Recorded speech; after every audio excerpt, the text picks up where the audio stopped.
Praise the lord. మత్తయి సువార్త 5వ అధ్యాయంలో మనం 3వ వచనంలో, ఆత్మ విషయమై దీనులైన వారు ధన్యులు, పరలోక రాజ్యము వారిది. దుఃఖపడువారు ధన్యులు, వారు ఓదార్చబడుదురు.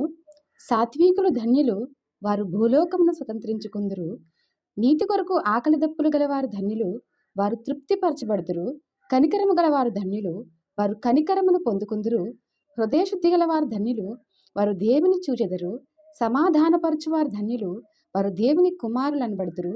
నీతి నిమిత్తము హింసింపబడువారు ధన్యులు, పరలోక రాజ్యము వారిది. నా నిమిత్తము జనులు మిమ్మును నిందించి హింసించి మీ మీద అబద్ధముగా చెడ్డ మాటలెల్లా పలుకున్నప్పుడు మీరు ధన్యులు. సంతోషించి ఆనందించుడి, పరలోకమందు మీ ఫలము అధికమగును. నిన్ను ఎవరైనా ద్వేషిస్తున్నారా, దూషిస్తున్నారా? నువ్వు చేయని పనులను కూడా నువ్వు చేశావని